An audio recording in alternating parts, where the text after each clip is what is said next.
We don't like admitting that we're dieting because we've been taught that dieting is bad in some way. It's embarrassing to be on a weight loss plan.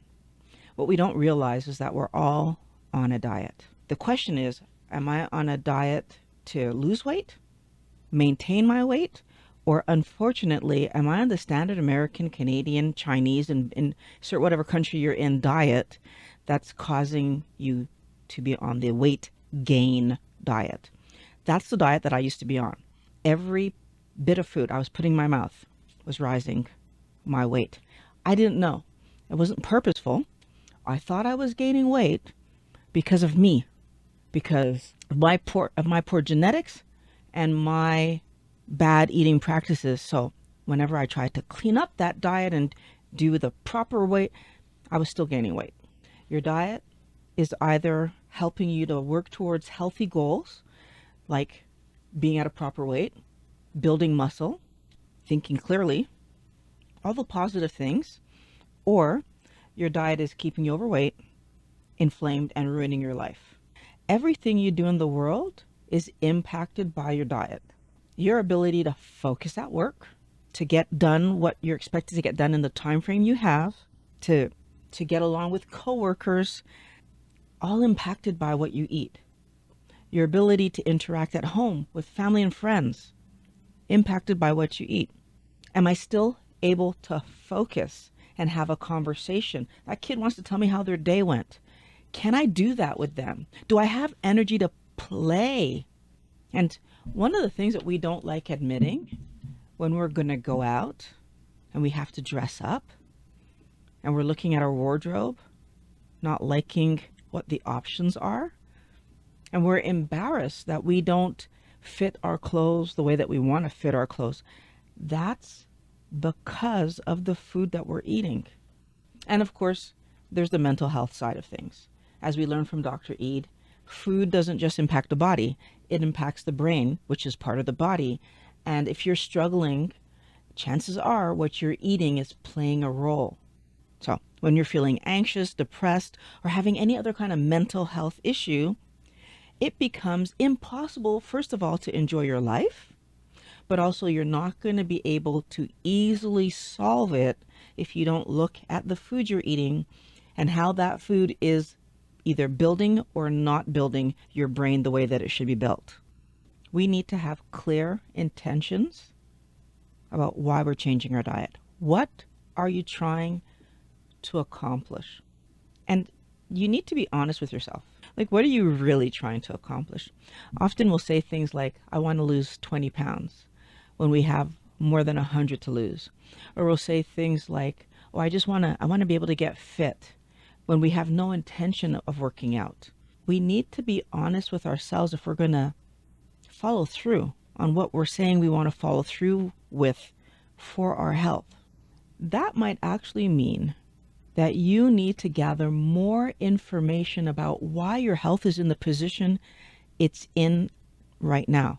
Learning about how is it that I'm overweight or are having these mental health struggles or skin issues, or you might need to do a little bit more research to understand how the food you eat is impacting your body. Which leads me into the next thing that you're going to want to understand, which is why you're eating the diet you're currently eating. Most of us want to ignore that we're eating this way mostly because it tastes fun. We're eating this way because it's easy.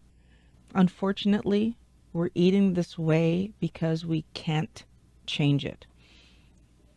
We are craving, we are chasing, we are not in control of what we're eating. We're eating this way because we're stuck. So the second thing that we need to do is have a goal, Wellness Warrior. What are we trying to accomplish? What does success actually look like? Would that be weight loss, better skin, pregnancy, healing a health issue? Food impacts all of these things and so much more. Mental health, so much more. So many people see food as just about weight, but it isn't. Food keeps us alive. I mean, it's that basic. Without food, we are not doing anything. Food is everything, and we allow ourselves to eat junk. When food is everything, we eat based on fun rather than eating based on building the healthiest body possible. We think that we can't eat healthy every day because we're surrounded by garbage, right? By junk food, by stupidity. I want you to understand that my ability to eat healthy every day is based on my confidence in myself to eat on plan. And I understand that a lot of you don't have that confidence. So here's how you get it. In order to be confident in anything, you need to have competence. Competence is defined as the ability to have or demonstrate the skills, knowledge, or judgment needed to perform a task or duty. In order for me to have confidence I'll eat on plan every day, I needed to have competence. I needed to know how to eat on plan every day. And in order to do that, I needed to take action. How do you get competence at doing something? By taking action and learning how to do it. Going right back to how did I become so confident that I could eat on plan, so eat healthy food every single day without fail, no matter what? By eating healthy food initially when I wasn't sure I'd be able to do it. Eating healthy food initially when I was confronted with fun, stupidity, and garbage. By eating healthy food in scenarios where previously I hadn't eaten healthy food. And I know some of you are going to say, but Violet, what happens if I get to the place where I want to eat healthy food and I plan to eat healthy food and there's no healthy food there? What do I do? Here's the truth, Wellness Warrior. What I did, I ate nothing. If there was not healthy food available, I didn't eat anything. And I really looked at it from the perspective of if I eat the junk food, then I'm telling myself I'm not competent to do the thing that I'm telling myself I can do. And that wasn't an option I allowed myself. I wanted to become competent at it so that I could be confident always in taking care of me. And today, I am confident that I can take care of me no matter what city I will ever find myself in. I will eat on plan. The third thing that I want you to do, if you're going to have any chance at eating the right diet, the healthy diet for you, is to practice in public. If you're embarrassed by the foods that you're eating, every time you go where there's people, you're not going to eat your foods. You're going to eat off plan. Why are we embarrassed to eat healthy foods in front of other people? Part of the reason is we're so used to hiding what we're doing. Yeah, I'm saying it out loud. We used to hide what we were eating, how much we were eating. We would act like salad was all we had for the day when we had cookies and ice cream and chocolate and all kind of stupidity. I know that I'm guilty of this, and I know that there are people out there who are watching that are nodding their head and saying, damn it, yes, it's true, I used to do that. Why did we do that? Why did we hide what we were eating? We were afraid of people's judgment. We were afraid of the comments we would get. And guess what? It's the same reason that we don't want to eat these foods in front of those people, the world, the people that are not doing a healthy diet like we are. We are worried to get comments. Whether the comment is, oh, you're on a diet, eh? Highlighting that I'm overweight. Or the comment is, that's not healthy. Why are you eating that? Highlighting that I'm doing a diet that's different than you. In neither of these two scenarios is your comment helping me and my weight loss efforts. It's not helping me to again acquire that confidence that I'm trying to get. So I avoid. I don't want to eat in front of other people this strange diet. According to them, it's not a strange diet, but according to them, still on standard American, standard Canadian diet, standard wherever, right? This is weird. I can tell you that at every holiday party, birthday party, restaurant gathering that I go to, with my pile of meat on my plate, still I will have family members who know I eat this way saying, are you still doing that? Yes, I am, because look at my health, look how great I feel. Yes, I am. I had to learn to be confident in what I'm doing so that that comment doesn't bother me. Because if I let the comment bother me, you know what happens? I go to the event and I eat their garbage food rather than eating what I'm supposed to eat. And now guess what happens? I'm off plan. And I have a whole video about that. I'm going to link here. That's a sabotage situation for you, Wellness Warrior. By eating your healthy diet, no matter where you are, no matter who's around, no matter what the situation is, whether you're at a luncheon, at work, or you're at a family event, by eating that healthy diet every single time, you're adding to your competence, which of course adds to your confidence that what you're doing is taking good care of yourself. And taking good care of myself is the most important thing that I will ever do, because this body matters that much to me. This mind matters that much to me. And feeling good matters that much to me. The fourth thing that you need to do is pick your diet. We're going to talk about 3 diets that I want to put out there for you to think about picking, because these are the ones that I think will give you the best opportunity for success. I'm going to tell you what you would see if you looked this diet up, each of these diets up online. And then I'm going to be nitpicky and tell you where I disagree with them. So let's go through this. The first one I'm going to talk about is the paleo diet. Dr. Eid talks about this diet in her book, Change Your Diet, Change Your Mind. Great book. A good read. I'll link it below. And in that book, paleo is presented as a baseline, a starting point for how you can get your health back. Online, if you look at paleo diet, what you find is a low carb, high protein diet that emphasizes whole foods, focuses on local, sustainable, organic, and non-GMO foods, excludes cereals, grains, legumes, dairy, processed oils, refined sugar, alcohol, caffeine, artificial sweeteners, and trans fats. It includes lean meats, fish, fruits, vegetables, nuts, and seeds. Where I disagree. First of all, show me where you can find any kind of organic, non-GMO food. So I'm talking about fruits and vegetables. Can we find them? We have genetically modified everything in your local grocery store. And even if you buy seeds to grow yourself, you can only buy modified everything. So I think that as much as it would be lovely for us to try to pretend that in today's world we can find non-GMO anything, I don't believe it's possible. So but they're still whole foods by the definition that we have. Fruits and vegetables, they're whole foods. The other problem that I have is it says lean meats. So if we go back before farming, we wouldn't have been eating lean meats. We were hunter-gatherers, and we would have been getting that animal and eating all of it, because when would be the next time we'd be able to catch an animal?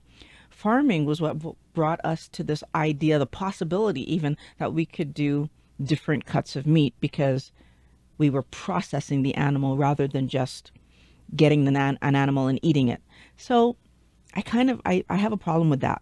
But everything else in there, I'm going to assume that that's accurate. I've never done a paleo diet, so I skipped right over that. I went to the one that I'm going to encourage next, which would be keto.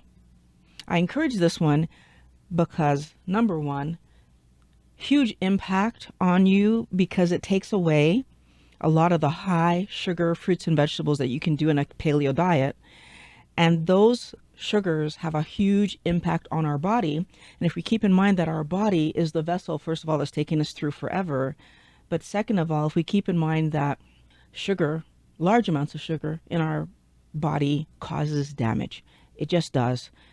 There's a lot of doctors that I've referred to. I'll send you to look at Dr. Fung, Dr. Ekberg, Dr. Barry talks about it. There's lots of doctors that talk about Dr. Bickman.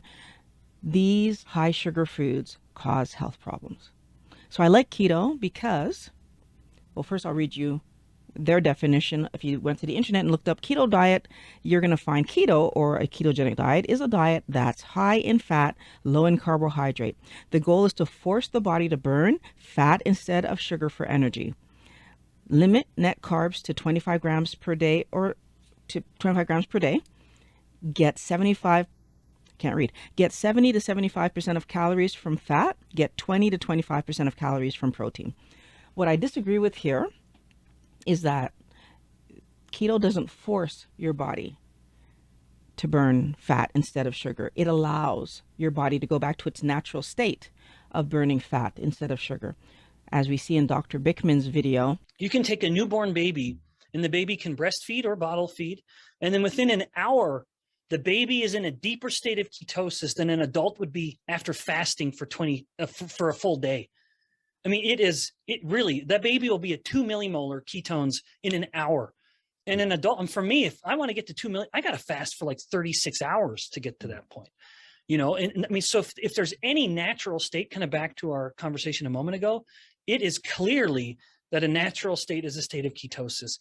Our body started off burning fat for fuel. It's the natural state of babies, and we feed ourselves out of that story by eating too many carbohydrates.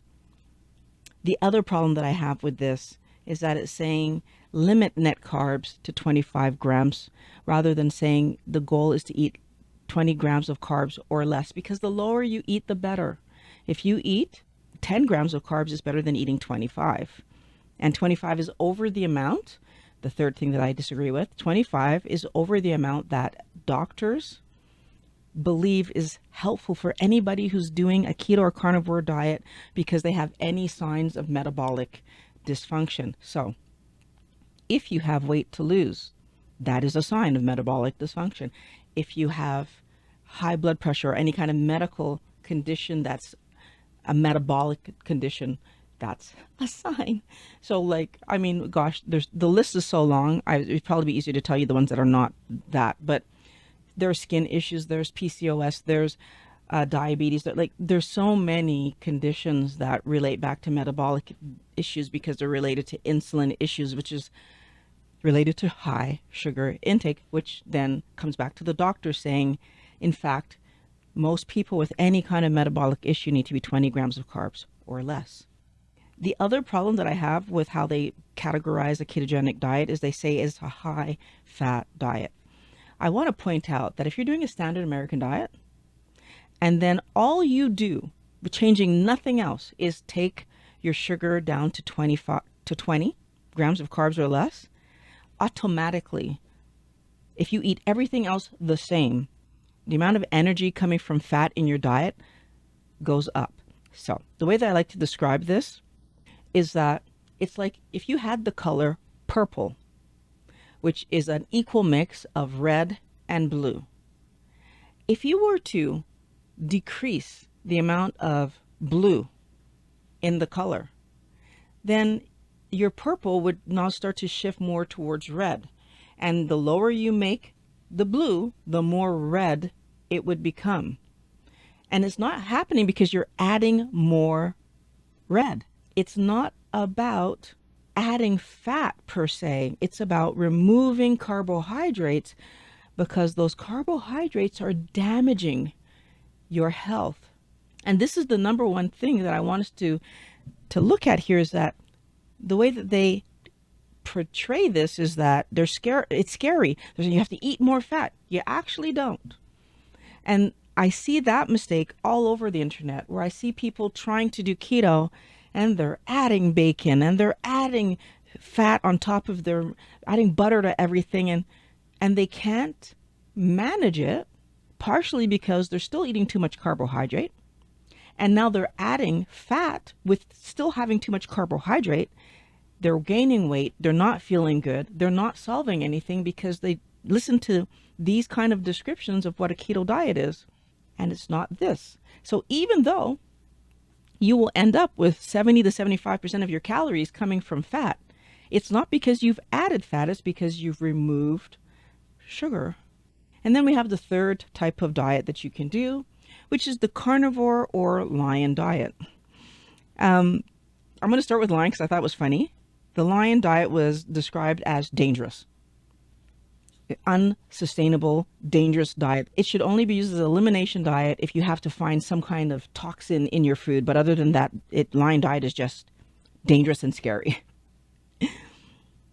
But then you have the carnivore diet, which is described as consisting entirely of meat and animal products, excluding all other foods. I mean, honestly, the lion diet and carnivore diet are not far apart. They're the same diet, but like it makes me laugh. Anyway, I the only correction that I would make there is when I describe the carnivore diet, I like to be more specific because to me, the carnivore diet being an extension of the keto diet, I like to look at these three diets as progressions, is really about getting your carbohydrate count down even more. And so I like to say the carnivore diet is meat, fish, poultry, and that some people can include eggs and a little bit of dairy and the right kind of dairy. So, like, not milk. I think when you're adding milk, you're adding lactose, first of all, which has impacts on our liver that most people don't talk about. But second of all, high in sugar. So if we and a type of sugar that most adults don't do well with, and so we end up with gut issues. And basically, I take fruit out, but then I'm allowing all the sugar in from this place, which can clearly put us over our 20. So I have a caution with dairy. If you're using cheese, and you have to still weigh and make sure that you keep yourself under your 20 grams daily. Which diet is better? I want you to understand that paleo is much better than standard American diet because we took all the processed garbage out. And that's an amazing first step. And as a matter of fact, many people do amazing on paleo and never have to do anything else, especially if you start paleo at a very young age, before you have weight issues, before you have any kind of metabolic and health issues. It can be an amazing way to keep yourself from going down that bad path of poor health.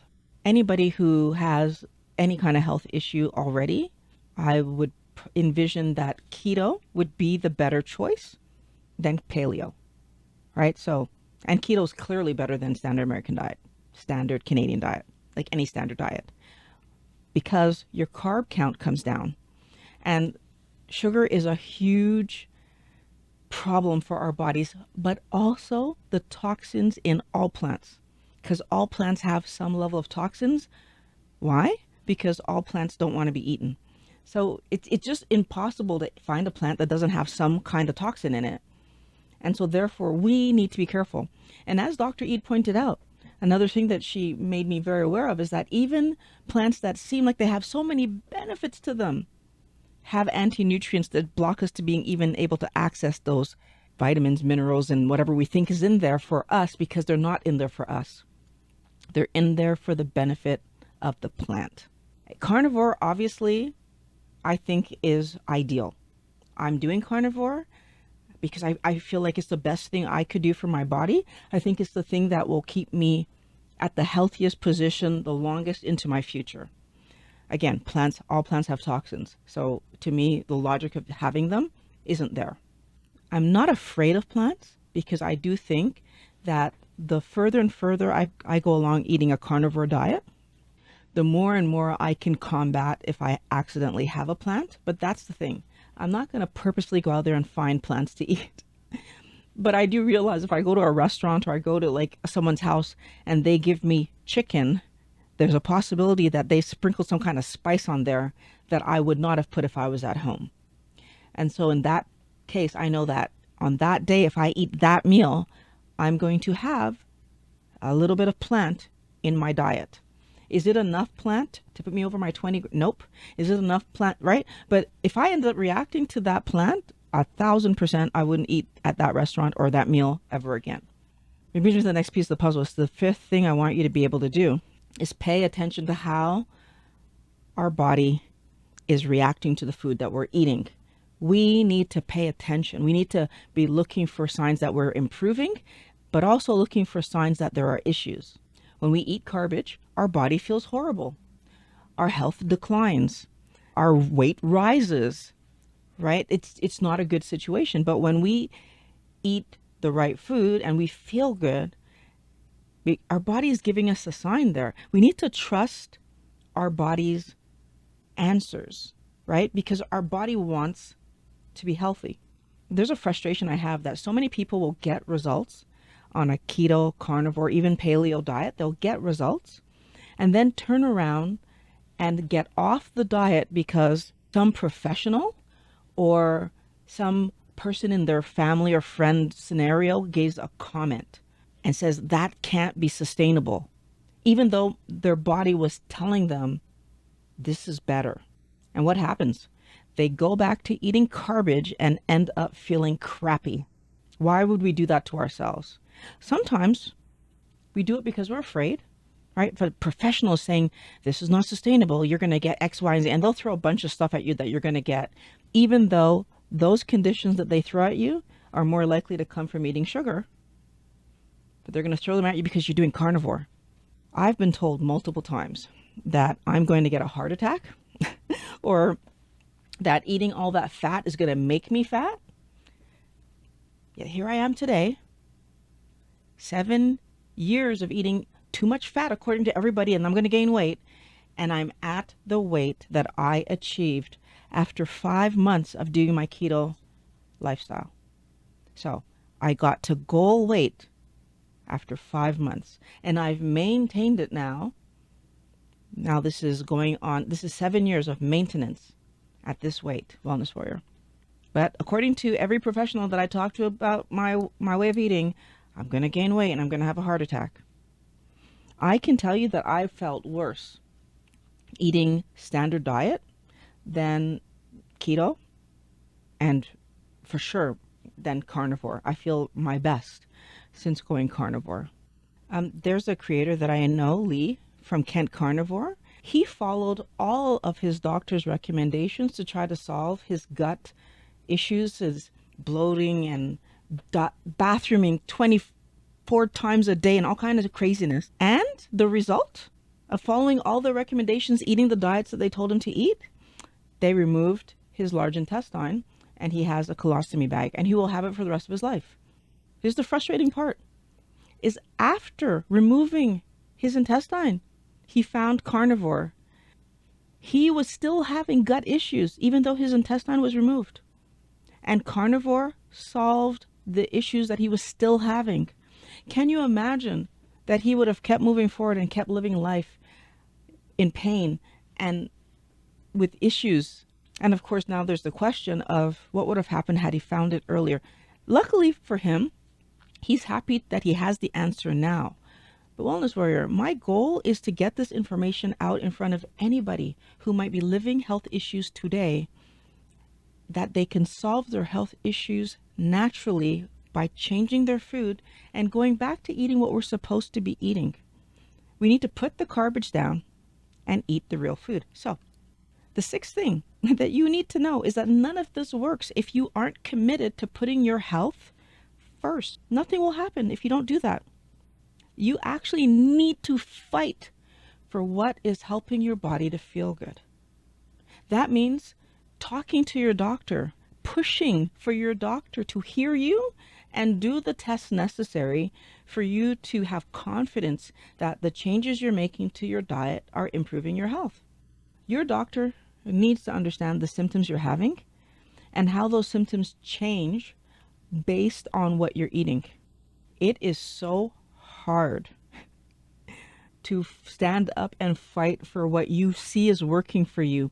But if you don't, if you allow them to give you the medication, or even worse, if you allow their comments about your diet to stop you from doing it consistently, right? I'm not putting in the reps. I'm not building my confidence because I'm not building my competence that I can do it every day because I'm letting myself go off plan and then maybe I'm chasing and I'm in bad. If I allow that to happen, then I could easily end up in the scenario where I actually need medication just to stay on the planet, which is a bad situation for any of us to be in, especially when we have this opportunity to change what we're doing by changing our food. The point, Wellness Warrior, is to prioritize health over taste. That means that you only eat healthy food despite it not tasting terrific right now. Yeah, it's not going to taste great in the beginning because you're not used to it. But I want you to trust me. it's going to taste great eventually. The thing is that you need to give your mouth time to adjust and like the natural flavor of real food again. Because it's been, in my case, by the time I did this, 46 years. I was eating garbage. I was eating all the junk and all the the chocolate and all the soda, and I was just doing the thing because this is normal, right? We all do this, right? So my mouth was so trained on sweet garbage stupidity that I couldn't enjoy meat with salt. And today, that's the thing I love eating the most: meat with salt. That's it. Maybe a little butter. That's it. I want you to think about it like this: no one expects that the alcoholic who commits to changing their life is immediately going to love drinking water instead of whatever else they were drinking before. What we expect is that they accept that the reason they were chasing those other drinks was because they weren't in control. And that's what we need to accept. We don't like the taste of garbage food. We aren't in control. We chase that food because, well, first of all, it's been designed to be chased. And second of all, from the time that I was 6 months old, that sweet stuff, that high carbohydrate stuff has been put in front of me until I figured out that that was what was causing the problem. Here's the challenge I have for you. I want you to create a meal plan and start eating that healthy meal plan today. The point is that you need to start because competence breeds confidence. That takes action, Wellness Warrior. It's step number one that's going to happen today. And you need to be able to measure your success. So, what I want you to do is pick the thing that's bothering you the most. Is it weight? In my case, it was joint pain. So when my joint pains went away, like I knew for a fact this was the diet I was going to do forever. It could be anything. It could be a skin condition. Pick the thing that you're trying to solve, and then you start tracking it, right? This is going to help you to see if you're moving towards your goal or if you need to tweak anything in your diet. Because you might decide to start with paleo. You might decide to start with keto. But whatever you start with, you need to understand that these are stepping stones in a direction, and pick the one that looks the most like it can help you to solve and that you'd be the happiest to live there. So if you would be happiest to live paleo, start there and see if you can solve everything. If you need to step it up to keto, then you do. The most important thing is, what am I trying to solve? Track it and see when I reach my goal. Right? We need that data to know when we succeed. And this is the best video that you need to watch next. So click on the link. I'm going to meet you over there.